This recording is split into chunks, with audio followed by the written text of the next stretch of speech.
Bear from Bear Reads Books. Welcome back to my channel. Time for another book review, and we've been reading through the Stella Prize Longlist, and I finished another one. So we looked at Indelible City, about the history of the Hong Kong uprisings, and now we're looking at The Furies by Mandy Beaumont. So we're back to fiction with this one, and this is one is hard to review without giving away spoilers, but I'll do my best, but I will keep it brief. I thoroughly enjoyed this book.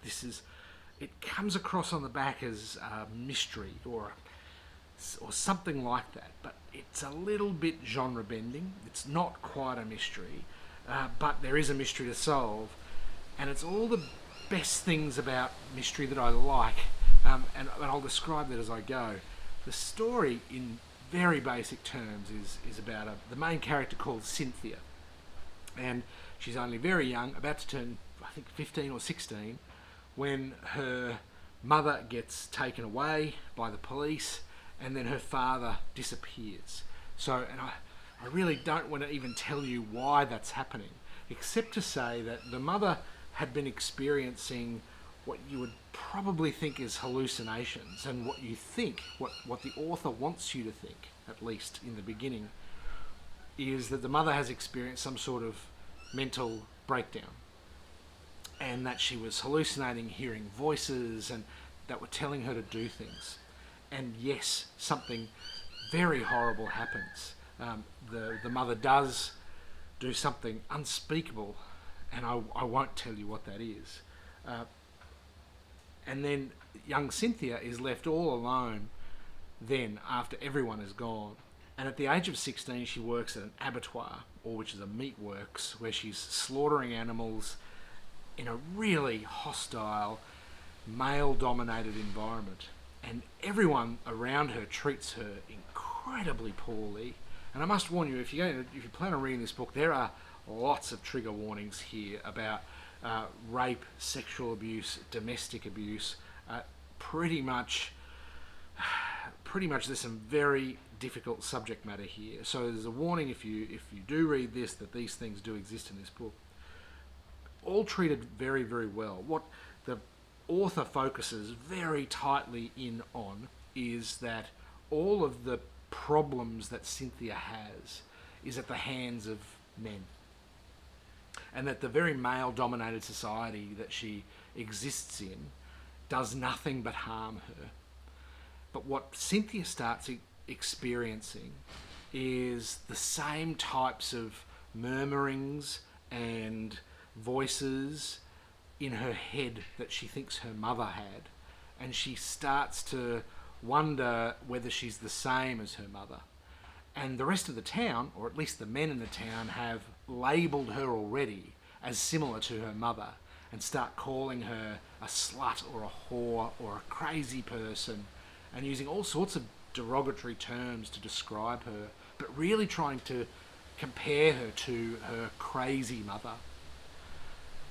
So she falls into this mould of behaving exactly like her mother, and truly does some horrible things to herself in order to try and understand what's going on around her.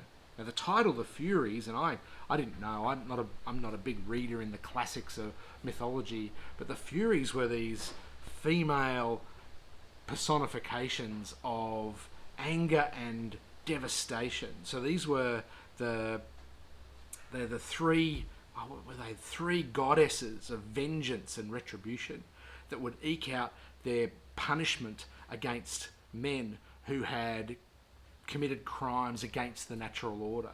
And that's exactly what we see here in the women when they do stand up and be heard and be powerful, that it's exactly that they're doing. They're taking retribution on men. And in that way, after all of the previous things you've seen happen to the women in this book at the hands of men, which is truly horrible, as the story progresses, we start to see these furies appear, these goddesses, these women appear from within the female characters to take their retribution and to take their power back. And it's quite exceptional how the author has done it.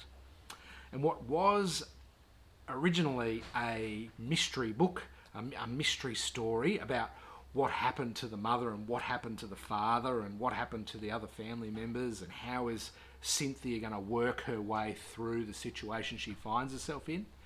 All of those types of mysteries. It becomes, at the very end, something very, very different. And I can't even explain it to you.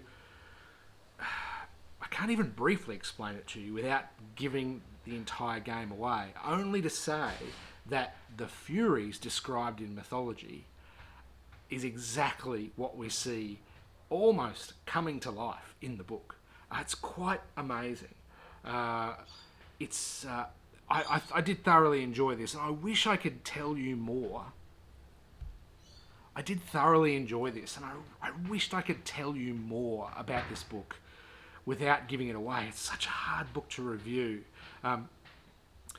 Mandy Beaumont, the author, has cast a look at how the patriarchy reacts within the boundaries of poverty. All the people in this book are poverty-stricken. They're all at the very bottom of the socio-economic ladder, Cynthia included. They've never got off the bottom, and they feel that everything that's happening to them is because of that ingrained poverty that exists all around them. That's why she works at a meat works, slaughtering animals. That's why her father works on the land for no recompense whatsoever. That's why her mother is mentally unstable. So she feels that all of this, and we get a sense as the reader that they're kept down by poverty, and all of their choices are because of that poverty.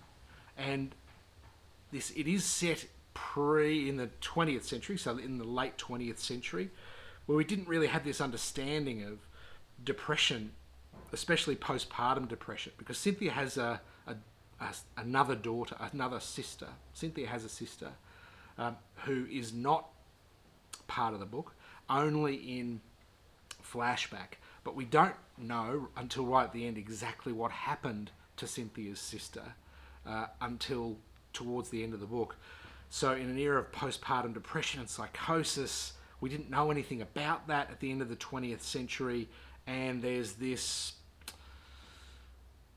building tension right throughout the book as we find out more about Cynthia's mother, Cynthia's father, and about the things that are happening in the present to Cynthia herself. It's quite amazing. The one criticism I have, and this is just, again, me, it's a thing about literary fiction that I don't like, which is this inventiveness and playing around with language. Now, I'm not so stuck on the English language that you have to be always correct with your grammar or your punctuation. That's not what I'm referring to here, but the author, Mandy Beaumont, does play around a lot with language. In fact, cuts sentences in half and puts a full stop and then another half sentence after the full stop. She does it in particular circumstances. Ends a sentence with the word and or of, and then continues the sentence on. It has the effect that Mandy Beaumont wants it to have on you, in that it is this fractured way of thinking and this fractured way of speaking. And it heightens the sense that people's anguish and mental suffering is right there on the surface. So that's how it makes you as a reader feel towards the characters.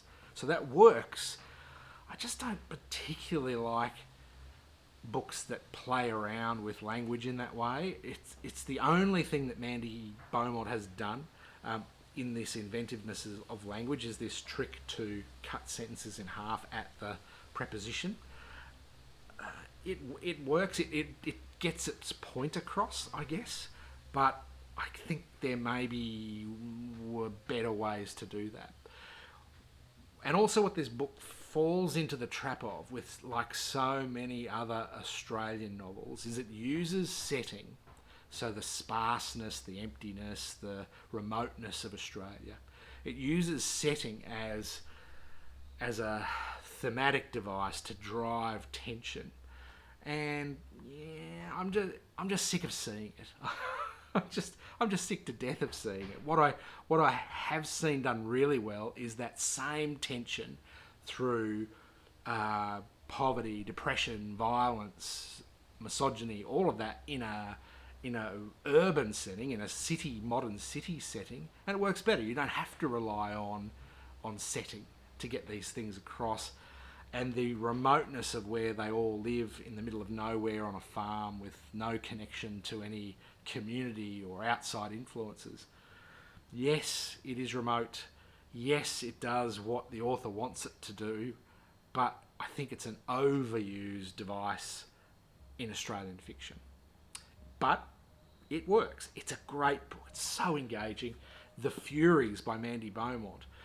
It is a hard book to review without giving away spoilers, so I'm going to end it there. If what I've said, that jumble of mess that I've just described to you, if that interests you, then by all means go out and experience this book for yourselves. I thought it was great. I hope it gets through to the shortlist. I think it's definitely worthy of a shortlisted Stella Prize book. It's doing something different with literary fiction / mystery that you wouldn't normally see, and it really is challenging the way that we think about isolation, depression, poverty, and misogyny. And I think that can only be a welcome experience for opening up readers to those topics. So all in all, The Furies, Mandy Beaumont, an excellent read. Keep an eye out for my next video, which will be about... I don't even know which one I'm going to pick up next. I have to have a think about which Stella Prize book I'm going to pick up next. But enjoy the rest of your day, everyone, wherever you may be. And I'll talk to you again soon. Thanks. Bye.